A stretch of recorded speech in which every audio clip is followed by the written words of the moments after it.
Okay, good morning, good morning, good morning. This is Desiree Dubois. I'm the founder of An Empowered Woman and Homework. And Homework is where you can live where you work where you live, anywhere in the world. And what I'm sharing today is part of our Power of Seven program. And we're just really excited and nervous at the same time about producing that live. We're going to be doing it virtually live on the 18th and the 19th of this month.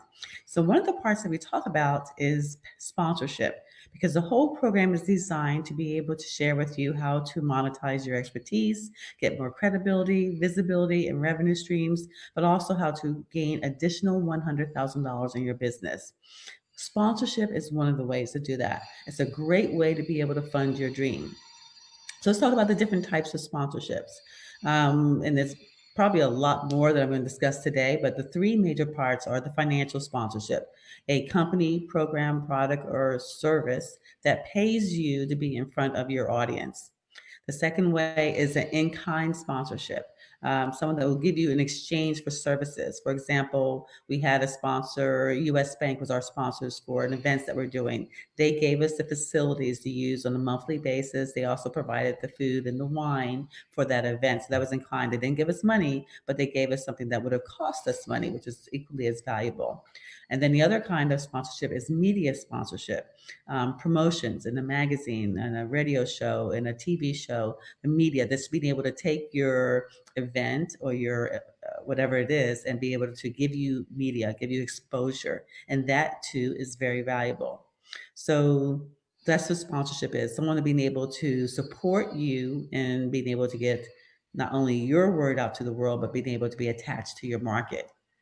So some of the things that are really important though, and that's attracted to sponsorship is a niche. All right. So if you're all over the place and just don't have a specific market, then how are they going to know what your reach is, what your connections are, what your engagement is, what your community is? So you have to have a niche. For example, our niche is women professionals and entrepreneurs. It's always been that and always be that. Now, of course, other people can see and participate and learn from our programs, but what we speak to is women professionals and entrepreneurs. I speak to that because I've been a woman professional and entrepreneur since I was 12 years old, or maybe a girl professional and entrepreneur, whatever it was at 12. But that's been my journey. So I'm very passionate, I'm very knowledgeable, and I'm very engaged and enrolled in supporting women in business. So that was easy for me. Say you're an athlete, say, and you're a soccer player and you communicate mostly with other soccer players, from the young age of children's soccer players to the older soccer players. Well, that's a niche. Say, for example, you're in the flower business, you're in the real estate business, you're in, I think one of the ladies talked about, she's in the HUD, she's working with HUD, that's her niche. So being able to define your niche is the first thing you need to do because you want to say to somebody that I have this niche, I have these eyeballs, they communicate with me, I'm communicating with them, and I can deliver your message to that person. Because when the sponsorship, you're talking about a brand, again, if they sell corporations. Well, that would be appropriate for us because we have women professionals and entrepreneurs that are going to start corporations and start companies or need that legal identity to be able to establish themselves. But we can also go with people, cosmetic companies. Women wear cosmetics, women wear perfume, women wear fashions. So that's still, it's giving you so many options in that way. So it could be from financial services, it could be from, again, even food lines. I mean, women make the buying decisions for their families for the most part for the food. Women buy cars. It could be a car company. We had Mercedes Benz sponsor our Mother's Day events that we did at the Polo Grounds years ago. We've had IKEA when they were launching their home office divisions in their stores. They sponsored us because we brought women to their stores and they were able to show and demonstrate how they can take these small spaces, at that time kitchens and closets and corners of rooms, and create home offices. That's the market they wanted. We've had sponsorship for financial services where they want women that are building businesses that have wealth and are building wealth. That was their market. So whatever market whatever market you have, there's many, many, many companies that can sponsor you. And we think of the large companies. We think of, again, the IKEAs or the US banks or the airlines. There could be a lot of small companies. Okay, your company, my company is interested in more eyeballs. So depending on the price point, we could be potential sponsors for you. We've had liquor companies sponsor our yacht cruises because they want women to start drinking more flavored liquor at that time. So it can go, the array can be far. We've had women that do hair extensions. Well, that's a very good product. They usually charge between 2,500 over $3,000 for that. So it's women get hair extensions. So it's to her benefit to sponsor our events and advertise to our market. So just the main thing is one, make sure you have a niche. Make sure you're able to have a niche that not only you have, but you have their email information. You have a database, which is when I encourage you to always put things out in the market and have a call to action, which leads into your CRM, which is your contact relationship management system, whether it's Infusionsoft or a HostGator or MailChimp or whatever it is. Have something, some way that when people say yes to whatever you're doing, it goes into a database. That way you have a database, you have a list of potential clients for them. Also, being able to have that list, it could be extended to your social media. You know, do you have followers? Do you have connections? Do you have people that are following you on Facebook or Twitter or LinkedIn or Pinterest or whatever your segment is? Do you have numbers there, people that are engaged there? Do you have events that you do where you're in front of live crowds? You know, so all brings back to some of the things that we talked about, your podcast. We have had sponsors sponsor our podcast. We do a 12-part podcast series where we feature women that have built million-dollar businesses. We just recently, last month, did one, what's a 4-week for women, and we're getting a sponsor for that. Because before women that are built million-dollar businesses, a potential business will be interested in that market because they're not only getting those women, but they're getting those women, their peers, getting women that aspire to be million-dollar businesses, and so forth. So get a list. So you have your market, your niche, and now get a list. Be able to get a list. Be able to say that you have this amount of people that you have that connection with. And it's not always the quantity, it's the quality. So no matter where you are, maybe you're just starting out and you don't have thousands or hundreds of thousands of people following you on social media, or you don't have a list of thousands. It just can be as small as 30 people. If you have 30 engaged specific people, and I say that because we had one financial advisor say that she would pay us X amount of dollars if we could get her in front of 30 women who had million-dollar businesses.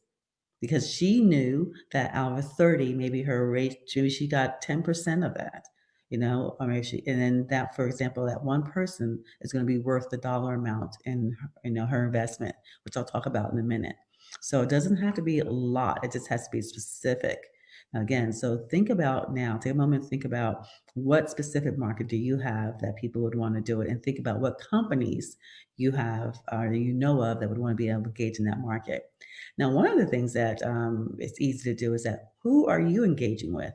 So if this is your business, like I can go first to um, I don't use checkbook anymore, but you can go through your checkbook or your payment plans where Infusionsoft is one of the services I use. So women like me would appreciate Infusionsoft because I've been using it for years.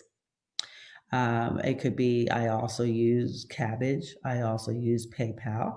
I also use Square. I also use Canva. I use Blog Talk Radio. I use different brand lines for clothing. I use Chanel for my fragrance. You know, I use certain cosmetics. So again, start with what you use, because if you're your target market, then that would be easy way to be able to approach people to say, okay, you know, this is what I use, this is what I share with my consumers. People always ask you, where you got this? What are you doing this? What are you using for that? You know, what do you use for your website? What do you use for, yeah, again, whether it's business, whether you're driving, whether you're eating, whatever it is, it can expand across a large board. There's no limit for what kind of sponsors you can be able to use. So now you've identified your niche, you've identified the type of market, whether you want large or small, where your people are, but they've got to be contained. You got to be able to show them, I have this list of so and so, because if they're investing money, they're going to know. Now you can utilize different mediums. Okay, how do you share your information with that community that you have, with that list that you have? So I mentioned podcasts. That's why it's good to know how to do a podcast, because you can do it ongoing basis every week, every month, every day, or you can do a series of them like we do, like doing a series of them so people feel that it's a special series, a beginning and an end. And that way I know I can fulfill that commitment. But podcast is one, because when you listen to podcasts, people always say special thanks to my partners or sponsors, or this has been brought to you by. I mean, you've seen it incorporated in many different ways. So that's one way, podcast, the audio. Another way is being able to do videos. If you do a video series, say for example, you decide today, I'm going to get in front of this video and I'm going to do a 4-part series, a 6-part series on how to do this. You know, how does one, step two, step three, step four, step five, step six. And I'm going to get a sponsor to sponsor that series, because I know that these people are going to want to know more information about it. Simple as that. That's a video. It could be a YouTube channel. It could be a show. We did a show. We used to do a show called Take Five, where it was 5 minutes, and we had we interviewed 3 ladies on different topics. We chose the topics from Entrepreneur Magazine. Those are the things that were trending. Those are the things that they designated to be of interest to entrepreneurs at that time. So we didn't have to do that research. We had that information available to us, and the ladies talked about it, and we did a series of those shows. So we got a sponsor to sponsor those series of that show. That was one format. It could be, again, any kind of format. These people, think about what you see. You see people in cars doing that karaoke in cars. Okay, that's, they can get a sponsor to that. There was a gentleman who was doing something like that different. He was singing. It was a solo person, and he had some kind of car, and he would just blast his radio, and people would be looking at him, giving him high fives and things of that type. So he started recording it. So a car dealership reached out to him. I don't remember which one it was, and they gave him a new car. They figured if you're going to be in your car doing this every day, we want them to see you in this car. They gave him a new car, and he started doing it, and they gained more and more, and then plus monies from that point on. There's a young lady that her name is Ramona. We call her Sky Chick, and she flies planes, but she also, Honda sponsored her in a little RV. It's the cutest thing, because she showed us about what it looked like, and she blinged it out with chandeliers and things of that type. But they gave her this RV for her to drive across country. She's still driving across country. I think she's about 8 months in, to all these different cities and all these different shows and all these different events with their Honda RV, so that people can see it and they can see how she's designed it, and they pay her additional dollars, and in addition, pay her dollars in addition to giving her this RV. So she's getting not only the financial support, but she's also getting the in-kind support. And from that point, it could be, if you enjoy photography. My brother-in-law enjoys photography, and he does it for a lot of different children's events, the schools. He did it for his kids' schools, and he posts them. But he gets sticks a lot of interesting things, like when they're jumping in the air, or when they're, just doing different things, not necessarily the stagnant, but more action shots. So a photography, I mean a camera company, I think it was Canon, he approached them to sponsor him. They saw his photography. They saw that he had all over his social media. He had it all over he had, all these different things that he had shot, and all these different schools he's been shooting with. So they sponsored him the camera, plus they gave him some dollars for whatever administration to be able to promote it, and so forth and so forth. So there's a lot of different things and places you can do. So we talked about podcasts, we talked about videos. You can do it, even the sponsors for written words. If you want to have an e-magazine, or a magazine or a blog that you do consistently, it's a medium that somebody can see that you have connection with, you have engagement with on a consistent basis, and they want to attach themselves to that. All right, that's the written word. So live events, we see it commonly at live events. We see it when we go to different shows and different pageants and seminars. You see sponsor signs. They have signs. They have signage there. They have mic time, where they're actually, have time in front of the microphone, or on stage time, or they have marketing tables there. So there's many different things and mediums they can utilize for that. So whether it's webinars, I mean, ladies, whatever you're doing, basically, and do consistently, even for, again, as small of a period of time, to 4 to 6 times, you'll be able to get a sponsor to do that. So the important thing is, again, to identify your niche, to decide what medium you're going to work with, and now decide, again, what the kind of content you're going to share. You can share whatever content you share ordinarily. You don't have to really specify different content. Whatever you're doing consistently on a basis. Like, for example, young lady today had that background that says "Talk to Susan" and something else. I don't remember what the other part was. She could have a sponsor there. She could have a sponsor on there, and she can say every time I do all these YouTube videos or I do all these Zoom calls, whatever, consistently, then you can see their marketing, their branding. So it can be as simple as that. People will pay for that exposure. They want to be in front of your brand. And it's more popular than actually advertising because it's more targeted. And this really came about after the 2008, economy adjustment, where companies were just advertising to be advertising. They were putting these big dollars into big magazines like the LA Magazine and so forth. But they realized that, even though LA Magazine or New York Times or whatever has so many um, publications, it doesn't mean that everybody is going to watch or see their article, their ad. So they got smart. And they said, okay, we were more targeted. If we are selling pools, we want to be able to target to homeowners. If we're selling cars, we want to be able to target to people that are driving.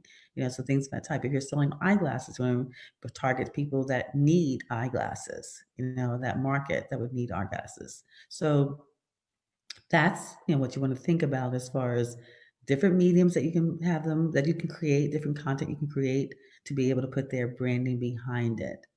Now, one of the biggest things people say is that, okay, how do I charge? How do I price this? What do I get? My thought is that, there's this from one end to the other, and I'll tell you how I think about that. Obviously, it depends on what you're bringing to the table, what you're offering. And that's why it's important to have something to offer. You don't want to just go say to a potential sponsor, sponsor me, I'm the greatest, I have this, I have that, and so forth and so forth. What you want to do is approach them with the fact that I see that I admire your product or service. I use your product or service or been following it, and I see that you are really involved or you really want to capture the attention of this specific niche. To my example, I see that you want to attract the attention of women professionals and entrepreneurs. And what we have built is that we have a community of X amount of people on our database and our list, our email list, with this kind of engagement, because you can see all those analytics and those stats easily. Also, we have the podcast so that we can reach them audibly, and that gives us a worldwide exposure. We've done a series, this series, that series, this series of that. We've also do videos that we do, or we're going to be doing a series of videos that will be specifically designed to attract this type of people and so forth, which would be great for your brand. And then also we're going to have live events. We have a live event that is a live event that we do quarterly or we do monthly or we do virtually, whatever the case may be. So you share with them what you have to offer them. It's like, why should they think or care about what you're doing? Why should they care how many followers you have or how many this or that? They really want to know what you have to offer them. And that's much more powerful. With that information, they're able to say, we do want to reach women in that area. We do want to reach women in that medium, or we want to reach children, or we want to reach, again, men that loves cars and buy things for cars, whatever it is. You want to make sure that they know that you have captured that. And then from that point on, you can start the pricing.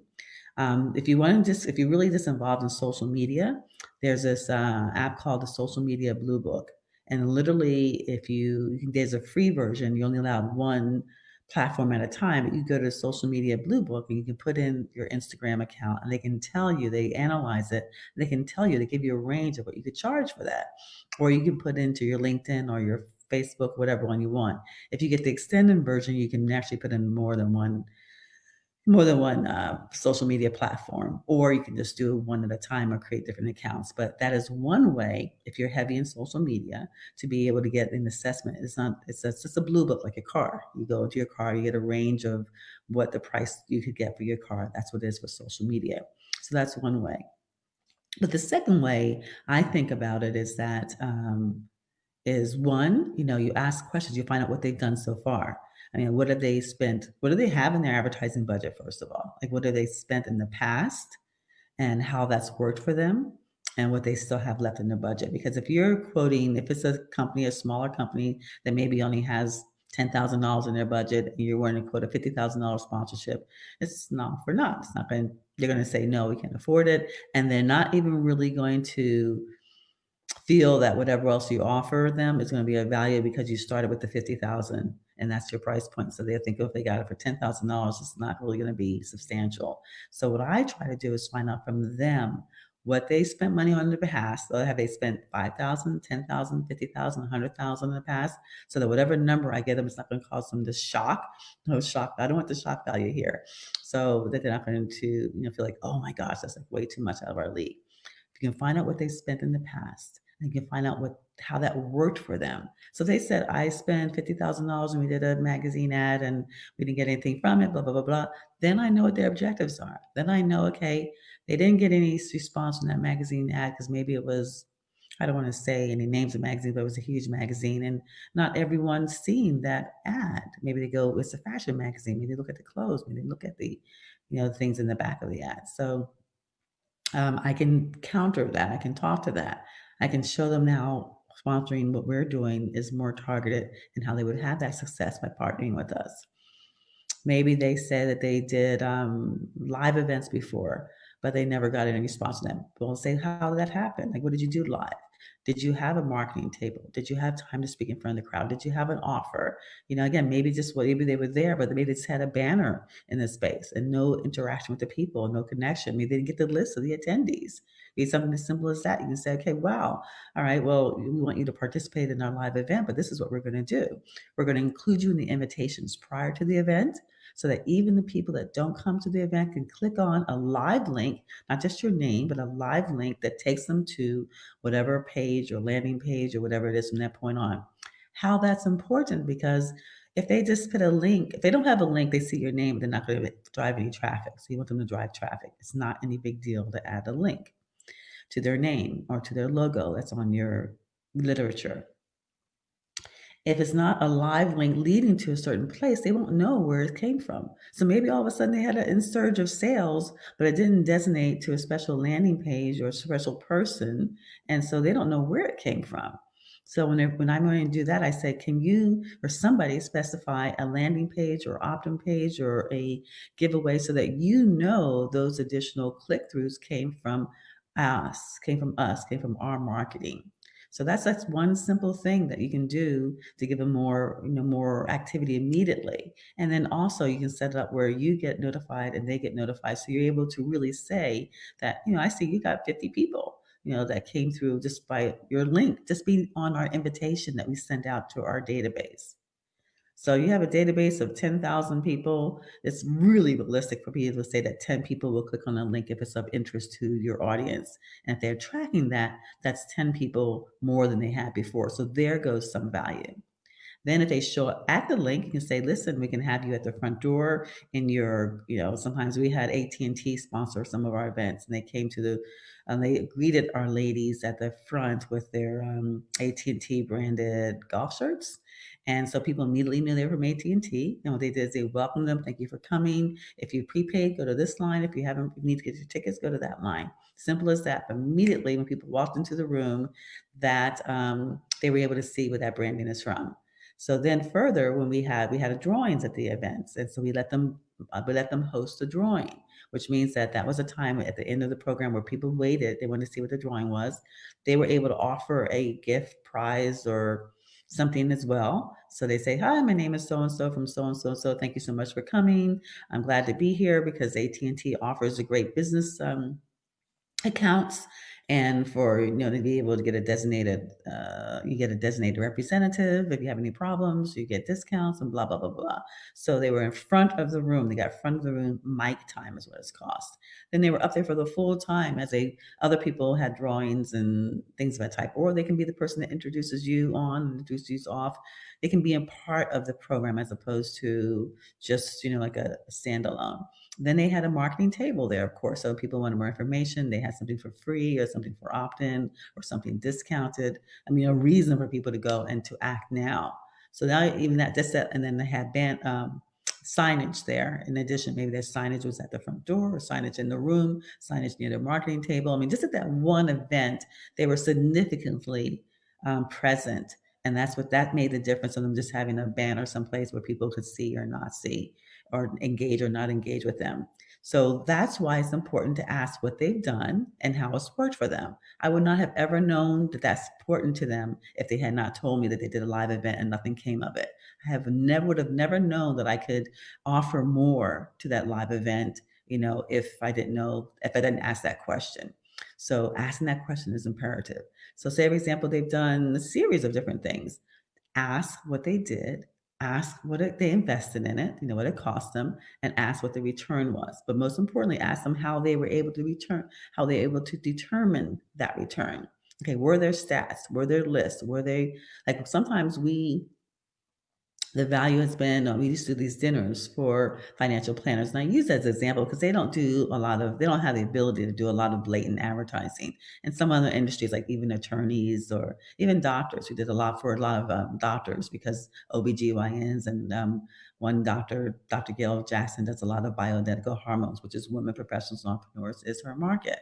So we did a lot of different things where and we refer to them as partners, which they like it better than just a sponsor, because they feel that actually our partner with you, and we feel you're partnering with us because you're making it happen. You're enabling us to be able to do these things because your dollars is making it possible.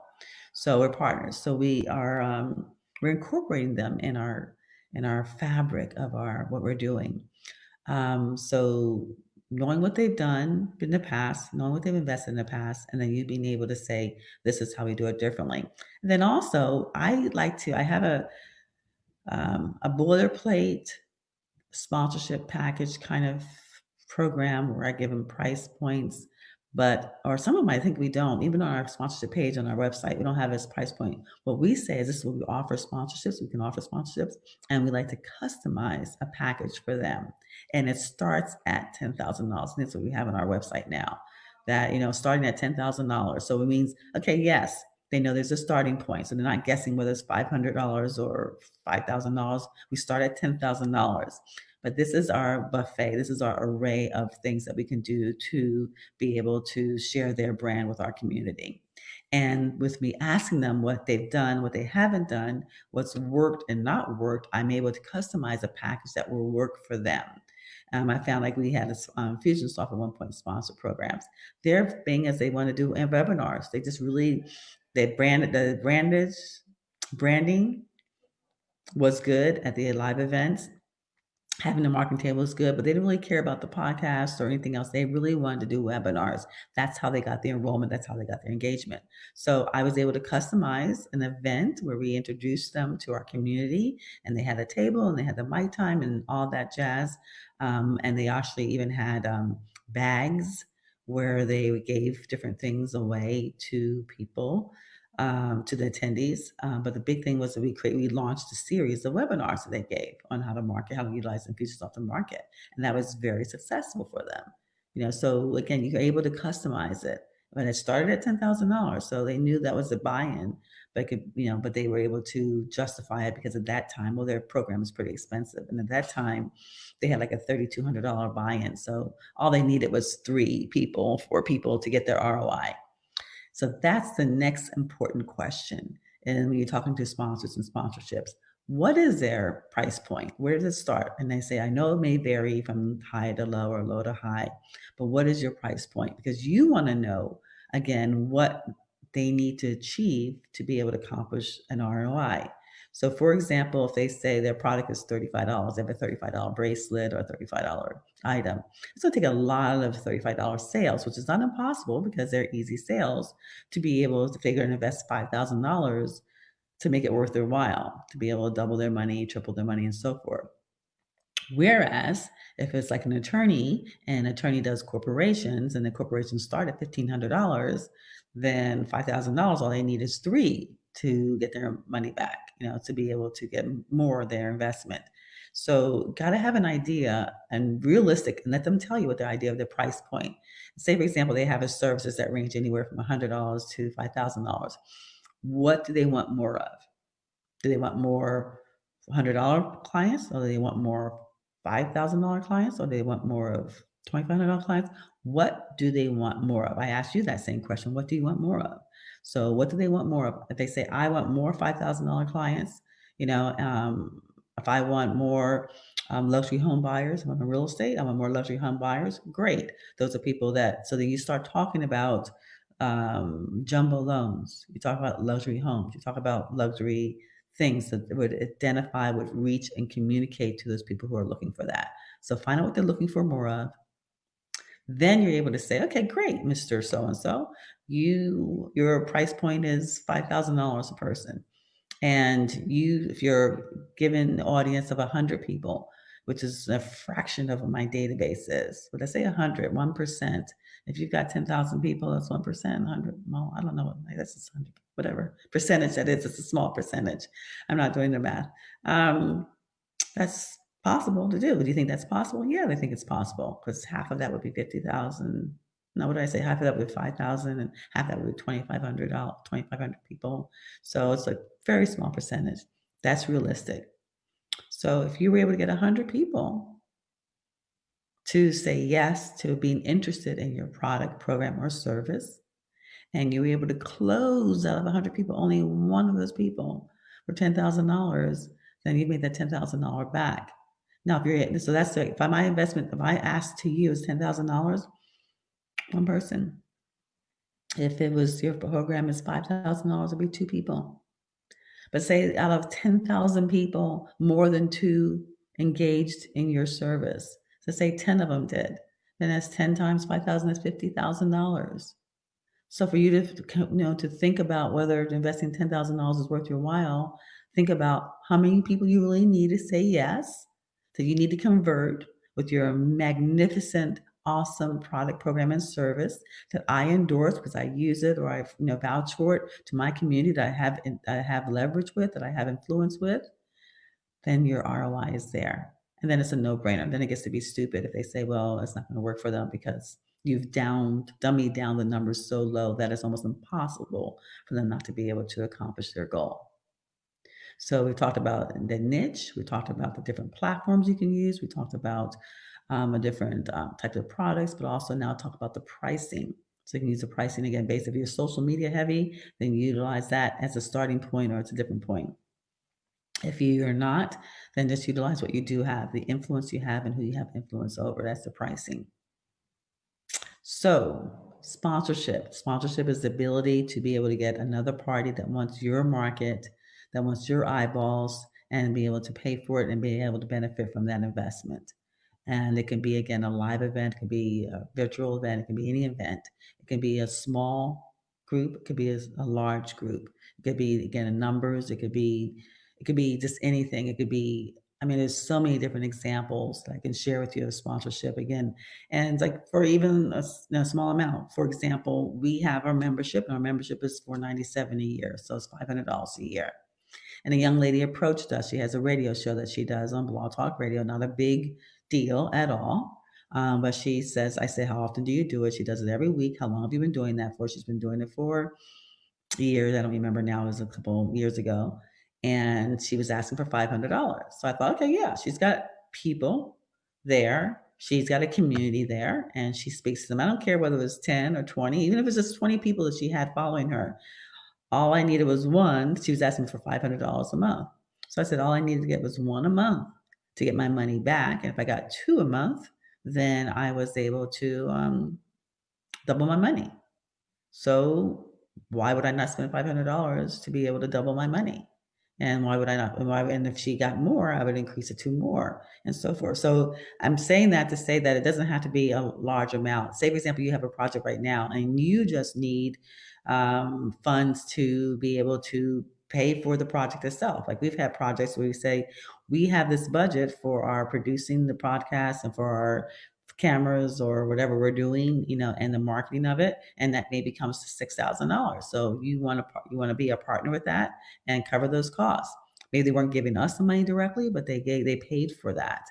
It wasn't necessarily in kind, but they actually paid for that. Some of the companies now, I'm finding that they, instead of giving you the money directly, they're saying what's your cost, and they'll pay for the food, they'll pay for the drinks, they'll pay for all of it. I think it has something to do with some tax changes that may have occurred in the past. But whatever it is, it's fine because that we were able to do something we would not have been able to do, or would have had to come out of our own pockets had we not had that partner. So I hope I've given you some ideas. It can be from a small company to a large company. It could be a small amount, from $500 to $500,000, depending on what you're doing. I encourage you to do something on a consistent basis, like either for a full program, like a 12-week program or 6-week program, or a year, as opposed to going month to month, because then you're constantly having to re-engage and resell that. So if you say it's going to be $10,000 for a year, and if you pay for it in full, it's $10,000 a year. If you pay for it monthly, it's $1,000 a month. So they save $2,000 if they pay for it in full, or if they pay it for monthly, then it's $1,000 a month.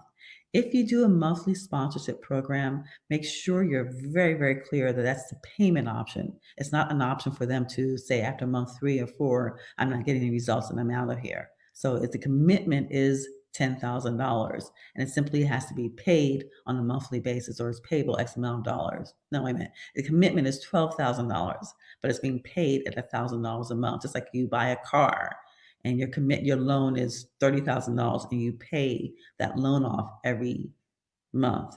So if whether you drive the car or not, you're still paying that loan off. So it's not an option for them to out. And so be very clear about that if you take the monthly. But that's also a way of being able to get someone to sponsor you to finance it. To say, okay, then this is a monthly agreement and I will have this monthly show or monthly whatever. Because like anything else, sometimes it may take a bit, depends on what it is, to get that ROI. It may not happen that very first time. Just like for advertising PR, they say a minimum of 3 months. So it's depending on what you're doing and how you're doing it, as how fast that engagement is going to be. But you do want that commitment over time. You want people, less is more. I'd rather have 4 sponsors that are going to go with me for the whole year than have a bunch of different sponsors that are here and there and create havoc and create work. Because the thing is about it, once you do it, it should be easy. Once you set that sponsorship into your website or on your blog or on your podcast, it's kind of like it's done. Then you just do speaking. You can speak to them through, again, your social media, through your different articles. So we've gone through what sponsorship is, different types of sponsorship, and obviously the in-kind sponsorship is when they give you something instead of the dollars. And the media sponsorship is when they say, I'm going to come and cover your event. I'm going to blast it out, promote it. I'm a partner with you in that. The audience, how important it is to get your audience clear, your niche, how important it is to see what you're going to do, whether it's going to be podcasts or videos or a combination of. It can be a combination of this, and this, or find out what they want more of, how to price them. And now I just say, now it's time to do it. Now it's time to do it. Just go out there and find a sponsor. Again, any business can be small. Don't think it has to be a large business. It could be your printing company. We've had our printers, like sponsors say, hey, you've printed for us and we like your work. People always ask them where we get these cards from. Why don't you sponsor us? So they didn't give us money, but they gave us credit, to be able to have multiple orders done. So again, money saved is money earned. Does it work that way? Anyway, I hope I give you some information to start thinking about. Everyone should be thinking about who our potential sponsors are, and I'll be more than happy to help you craft your offer to them and work with you on that if you participate in the Power of Seven, which is happening on the 18th and 19th. Until we meet again, stay empowered. See you soon.